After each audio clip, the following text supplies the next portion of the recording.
Hajj is just a few weeks away, the fifth pillar of Islam, which becomes obligatory for those who are financially able, physically fit, and have permission to enter the Holy Lands.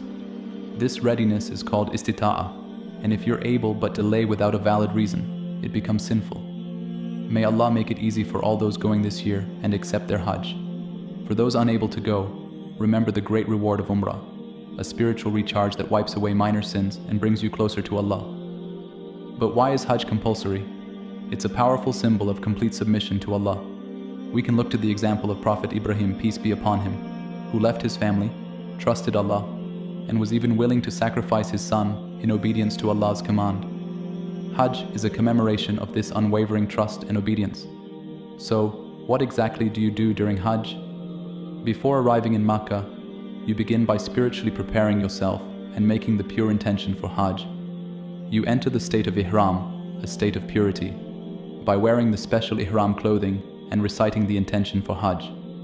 Once you reach Makkah, your first act is Tawaf, walking 7 times around the Kaaba in a counterclockwise direction.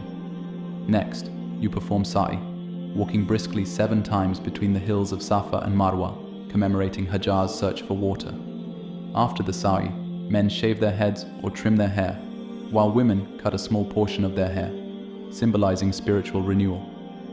Then, you rest and worship in Makkah before moving on to the next part of the Hajj.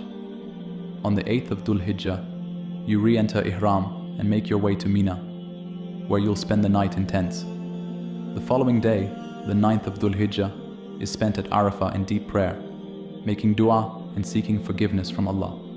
The day of Arafah is the pinnacle of Hajj, and it is said that Hajj is Arafah. After sunset, you head to Muzdalifah, collect pebbles, and prepare for the stoning ritual, which marks a rejection of temptation. On the 10th of Dhul Hijjah, you perform Rami, throwing pebbles at 3 pillars in Mina. This symbolizes rejecting the temptations of Satan.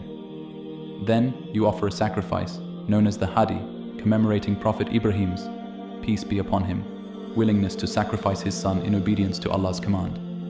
Men shave their heads, and women trim their hair once again. Then, you perform Tawaf al-Ifadah, a significant circumambulation around the Kaaba, followed by another round of Sa'i between Safa and Marwa.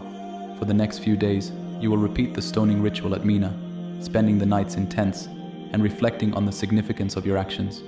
On the final day of Hajj, you perform the last stoning, completing the final part of the ritual.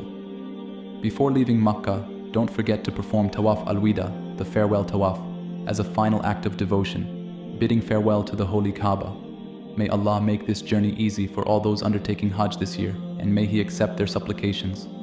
For those not going this year, hold the intention in your heart, and may Allah grant you the opportunity to experience this life-changing journey in the future.